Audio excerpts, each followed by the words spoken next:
wabarakatuh. Halo teman-teman, perkenalkan nama saya Titania Elvani Cahya Wulansari. Saya mahasiswi Universitas Pancasakti Bekasi dari Fakultas Ekonomi dan Bisnis Prodi Akuntansi.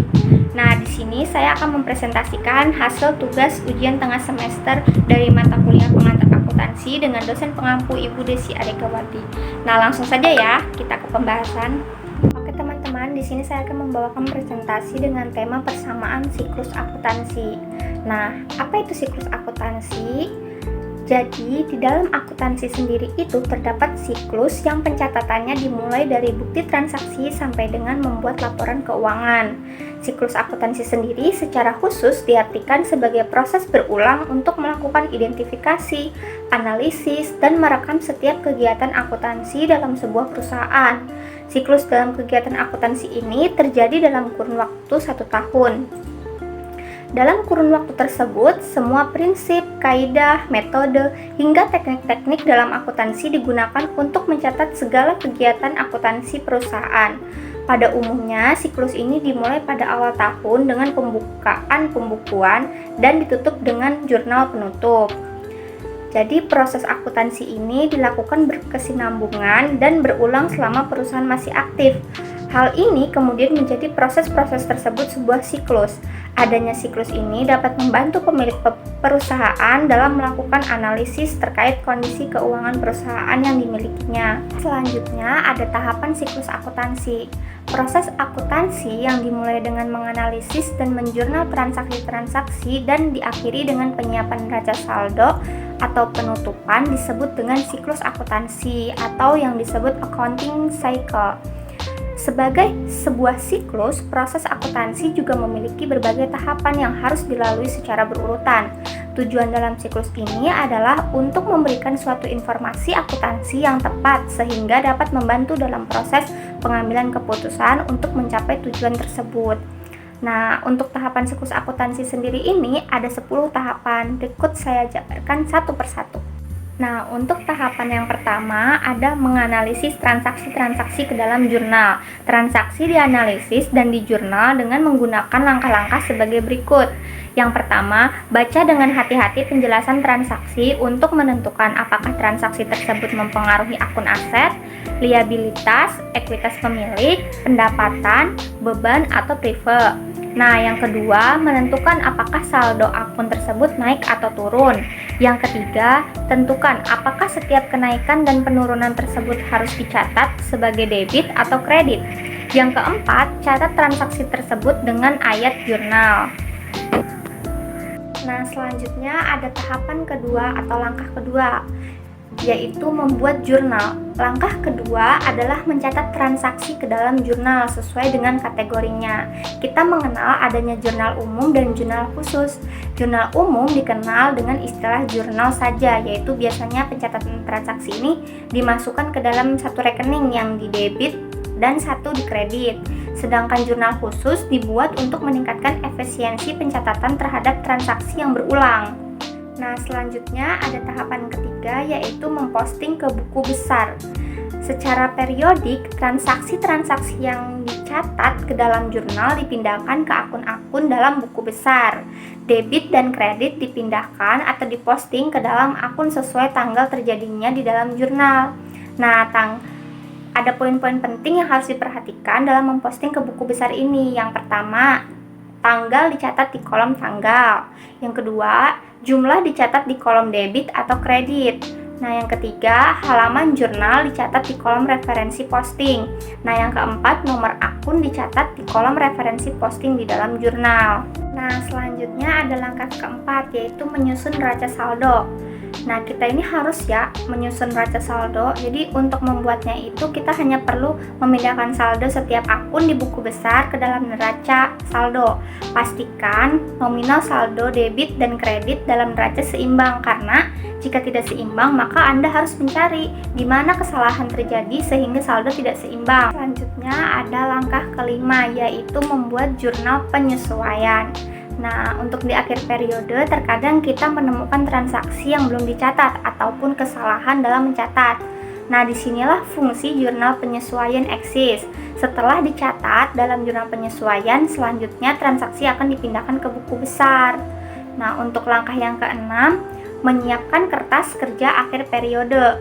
Walaupun kertas kerja ini tidak diperlukan, tapi ini sangat berguna ya dalam menunjukkan alur informasi akuntansi dari neraca saldo yang belum disesuaikan ke neraca saldo yang sudah disesuaikan dengan laporan keuangan.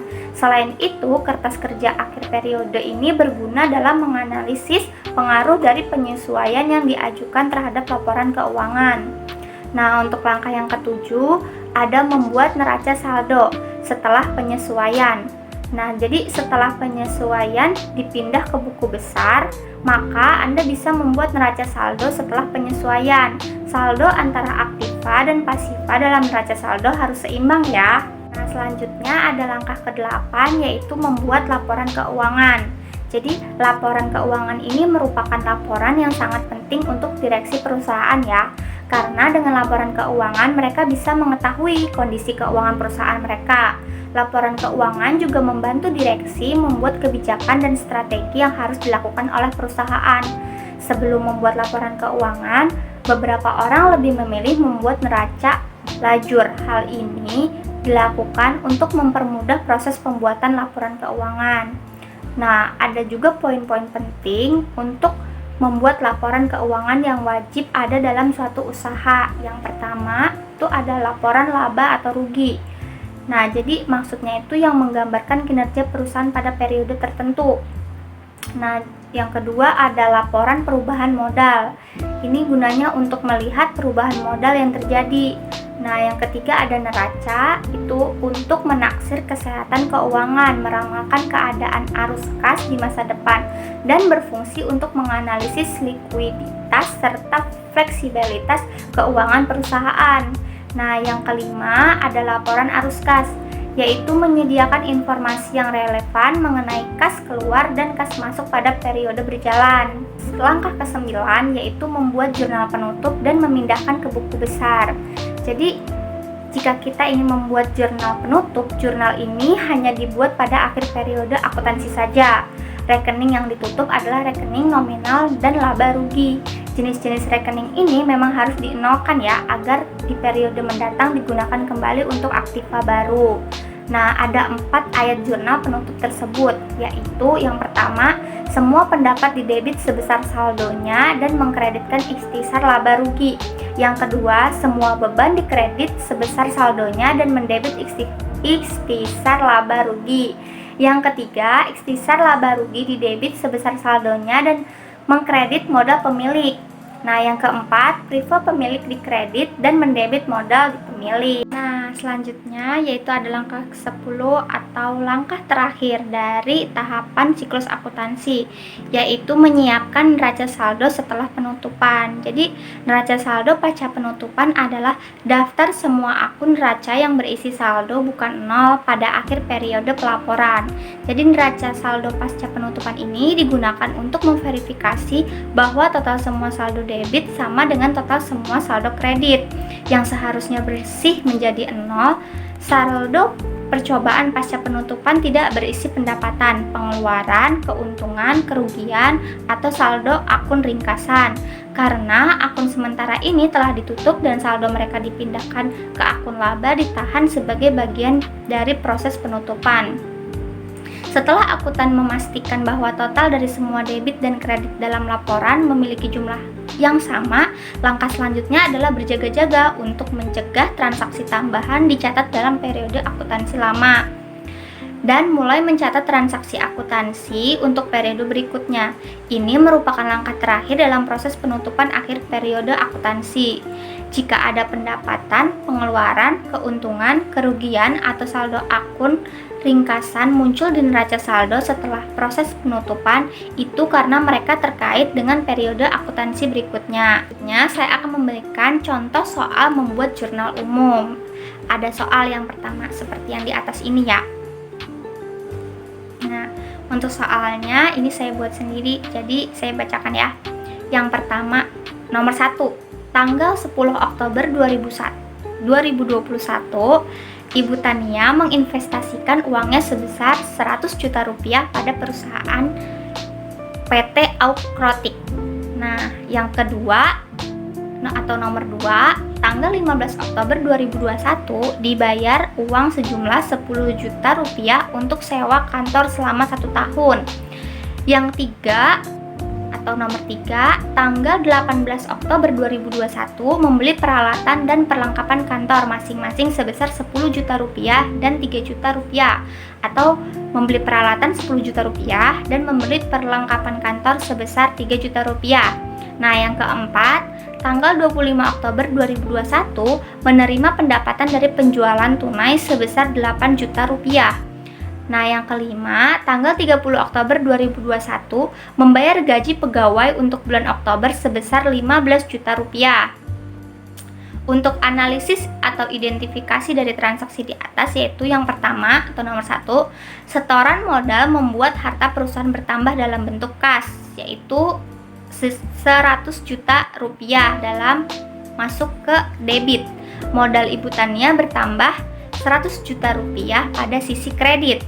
Nah, yang kedua, harta perusahaan berupa kas berkurang 10 juta masuk ke kredit untuk membayar sewa. Nah, namun perusahaan juga memiliki aset berupa sewa yang dibayar di muka sebesar 10 juta rupiah masuk ke debit. Nah, yang ketiga, aset perusahaan berupa peralatan bertambah 10 juta rupiah dan berupa perlengkapan sebesar 3 juta rupiah, tetapi aset berupa kas perusahaan berkurang sebesar 13 juta rupiah. Nah, yang keempat, pendapatan dari penjualan membuat pendapatan bertambah pada sisi kredit sebesar 8 juta rupiah. Aset perusahaan berupa kas bertambah 8 juta rupiah pada posisi debit. Nah, yang kelima, beban gaji bertambah 15 juta rupiah masuk ke debit. Aset perusahaan berupa kas berkurang sebesar 15 juta rupiah masuk ke sisi kredit. Nah, dari soal di atas kita bisa menganalisis atau mengidentifikasi dari transaksi tersebut. Di sini juga ada jurnal umum per 31 Oktober ada di atas sini. Kolomnya ada tanggal, keterangan, referensi atau ref, debit dan kredit. Nah, yang pertama atau nomor 1, setoran modal membuat harta perusahaan bertambah dalam bentuk kas senilai 100 juta rupiah masuk ke debit. Modal Ibu Tania sendiri itu bertambah 100 juta rupiah pada sisi kredit. Nah, yang kedua, untuk kolom tabelnya bisa sambil dilihat ya teman-teman. Untuk yang kedua, harta perusahaan berupa kas berkurang senilai 10 juta rupiah masuk ke kredit untuk membayar sewa. Namun perusahaan juga memiliki aset berupa sewa yang dibayar di muka sebesar senilai 10 juta rupiah masuk ke debit. Nah, bayar sewa di muka masuk ke debit senilai 10 juta rupiah, kas masuk ke kredit senilai 10 juta rupiah. Nah, untuk yang nomor 3 ada aset perusahaan berupa peralatan bertambah senilai 10 juta rupiah dan berupa perlengkapan sebesar 3 juta rupiah. Tetapi aset berupa kas perusahaan berkurang sebesar 13 juta rupiah dari total biaya peralatan dan perlengkapan tadi. Nah, untuk di keterangan ada peralatan dan perlengkapan. Untuk peralatan masuk ke debit senilai 10 juta rupiah, perlengkapan masuk ke debit senilai 3 juta rupiah. Dan untuk aset berupa kas perusahaan berkurang sebesar 13 juta rupiah masuk ke kredit. Nah, untuk transaksi tanggal 25 Oktober, pendapatan dari penjualan membuat pendapatan bertambah pada sisi kredit sebesar 8 juta rupiah. Aset perusahaan berupa kas bertambah 8 juta rupiah masuk ke debit. Jadi kas masuk ke debit dan pendapatan masuk ke kredit 8 juta rupiah. Nah, untuk soal yang terakhir, tanggal 30 Oktober membayar gaji pegawai untuk bulan Oktober sebesar 15 juta rupiah. Jadi beban gaji bertambah 15 juta masuk ke debit, aset perusahaan berupa kas berkurang sebesar 15 juta rupiah masuk ke kredit. Itulah tadi hasil dari presentasi tugas saya. Jika ada kesalahan dalam pengucapan kata dan penjelasan dalam soal di atas, mohon dimaafkan. Wabillahi taufiq wal hidayah. Wassalamualaikum warahmatullahi wabarakatuh. Bye bye.